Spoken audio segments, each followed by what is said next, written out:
महत्वान्तोऽस्य वशीकारः परमाणु परममहत्वान्तोऽस्य वशीकारः।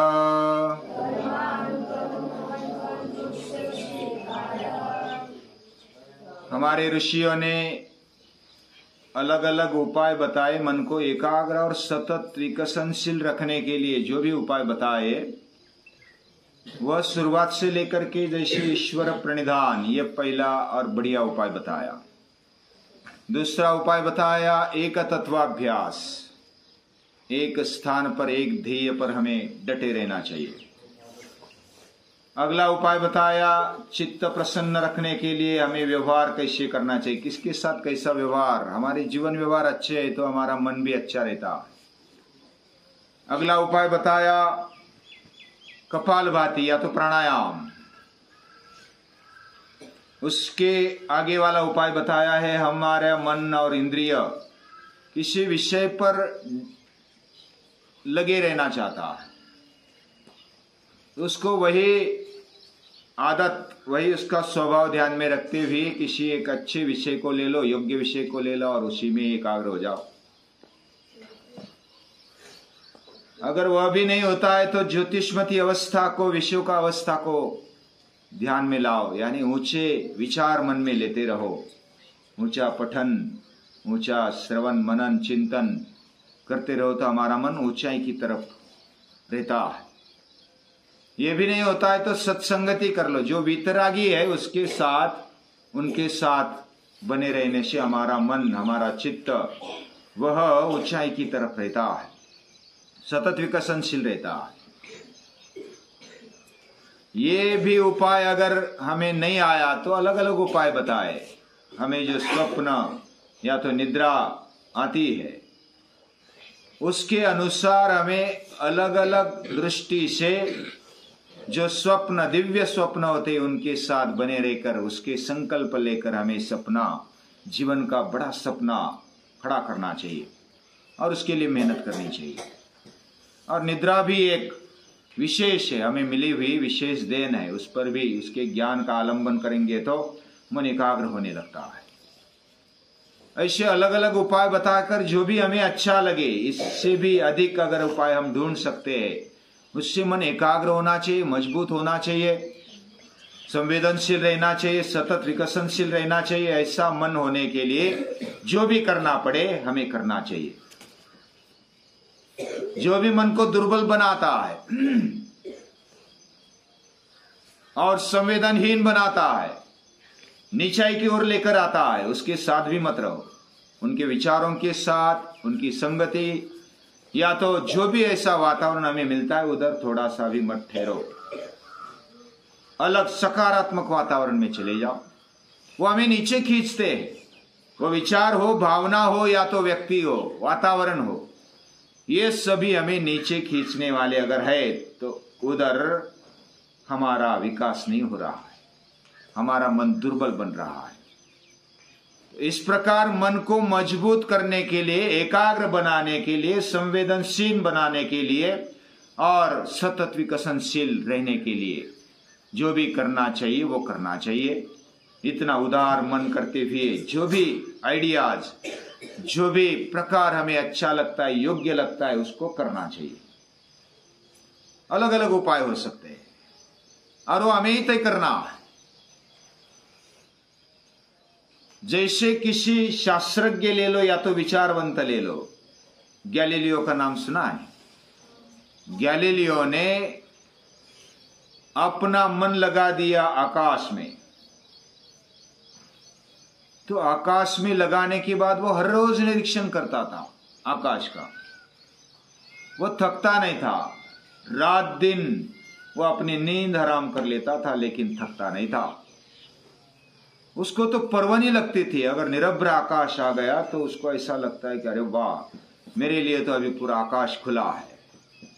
आकाश कम पड़ जाता है उसको। उसने फिर दूरबीन का शोध लगाया और पूरा आकाश उसके सामने नतमस्तक हो गया। जेम्स वैट नाम का एक शास्त्रज्ञ था, उसने तो बचपन में ही क्या कर लिया, वो जो किटली थी उसका ढक्कन उड़ रहा था, वो चाय की किटली। उसको लगा कि ये क्यों उड़ रही है, इसमें कुछ शक्ति है। ऐसे उसको पहचान होती है और वो एकाग्र ऐसे हो जाता है कि उसको शक्ति का पता लग जाता है। जैसे ग्रेविटी का शोध लग गया न्यूटन को। अलग अलग शास्त्रज्ञों को, विचारवंतों को अलग अलग जो ज्ञान हुआ वह एकाग्रता से ही हुआ। उन्होंने अपने मन को इतना लगा दिया, एकाग्र कर दिया, उधर से वो हटे नहीं, उसमें सातत्य रखा। हर रोज उसी वो काम करते थे, उसी में गड़े रहते थे। इस प्रकार अलग अलग उपाय करते हुए एक ध्येय रखा उन्होंने और अपने मन पर कंट्रोल करते हुए उसको लगा दिया उधर। छोटी सी छोटी बात पर हमारे ऋषि ले लो, कणाद ऋषि है, उन्होंने एटम पर, परमाणु पर लक्ष्य केंद्रित किया और उसके क्या गुण है, उसके क्या स्वभाव है और ये सृष्टि कैसे बनी होगी, उन्होंने पूरा खोजा और एक पूरा विज्ञान निर्माण हुआ, शास्त्र निर्माण हुआ। इस प्रकार अलग अलग ऋषियों ने, मुनियों ने, शास्त्रज्ञों ने, विचारवंतों ने, जैसा साधारण लोहार भी काम करता है, सोनार भी काम करता है, तो कैसे करता है, वो पूरा एकाग्र हो जाता है। सोनार दागिने बनाता है तो पूरा एकाग्र हो जाता है। उसके दागिने देखने लायक होते, हम खरीदते, उसका मोल नहीं करते, यानी कितनी भी कीमत देनी पड़े हम दे देते। उसकी एकाग्रता का ये परिणाम होता है। छोटी सी छोटी बात पर जो एकाग्र हो सकता है उसका मन स्थिर हुआ, उसका मन शांत और एकाग्र हुआ, निर्मल होने लगा। ऐसा होने लगता है तो परमाणु, परम महत्व, जो छोटी से छोटी बात और बड़े से बड़ी बात पर, जैसे परमाणु पर कणाद ऋषियों ने एकाग्र होकर अलग अलग शोध लगाए, तत्व ज्ञान उनको मालूम पड़ा, उसी प्रकार ओपनहाइमर हो, वो भी परमाणु का स्फोट किया, परमाणु बम का, और उन्होंने शक्ति को देखा। दिवि सूर्य सहस्त्रस्य भविद्युग पदोत्थिता, गीता खोलकर फिर पढ़ा कि यही वर्णन है भगवान का। यानी परमाणु पर लक्ष्य केंद्रित करने से हमारे मन की, हमारे बुद्धि की ऊंचाई बढ़ जाती है। और आकाश पर लक्ष्य केंद्रित करने वाले, जैसे परमाणु पर लक्ष्य केंद्रित कर सकते हैं, वैसे आकाश पर भी लक्ष्य केंद्रित कर सकते हैं और ये ताकत आ जाती है। ये तो भौतिक चीजों पर हुआ, लेकिन हमारे आत्मशक्ति पर भी हम एकाग्र हो सकते हैं। ये जो मन है, चित्त है, या तो अंतःकरण बोलो उसको, ये जब हम उस पर मेहनत करते, उस पर मेहनत करना इसलिए कठिन है कि वो दिखता नहीं और वो भटकते रहता है, चंचल दिखता है। लेकिन निरंतर अभ्यास से, सातत्यपूर्ण अभ्यास से, खंड न पड़ते हुए जब हम साधना करते हैं तो मन को एकाग्र कर पाते हैं। अभ्यासेन तु कौन्तेय वैराग्येन च गृह्यते, अभ्यास वैराग्याभ्याम तन्निरोधः। इस प्रकार हम कंट्रोल पा सकते हैं हमारे मन पर, हमारी इंद्रियों पर, और उसके लिए लगातार मेहनत चाहिए। कितनी मेहनत चाहिए? मरते दम तक मेहनत चाहिए। मन इतना नाटक करने वाला होता है कि पूछो मत। हमेशा अरे इधर दुखने लगा, इधर मन चला गया, उधर उसने वो किया, उधर मन चला गया, और ऐसा लगता है कि ये वातावरण है, परिस्थिति है, या तो आजू बाजू का जो मित्र है, या तो कोई ऐसे है कि जो हमारा मन को एकाग्र नहीं होने देते। ऐसे हम दोष देते रहते हैं दूसरों पर। लेकिन जो मेहनत करने वाला होता है वो दोष नहीं देता, दोष देता है अपने ऊपर।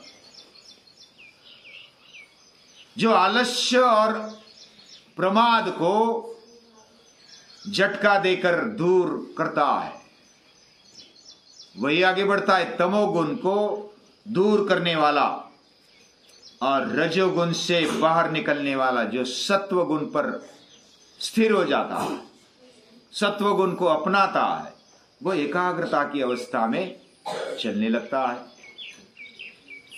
और वही फिर जीवन में आगे बढ़ता है। इसलिए तो स्वामी विवेकानंद कहते हैं, एकाग्रता सीख लो, बाकी सीखने की आवश्यकता नहीं।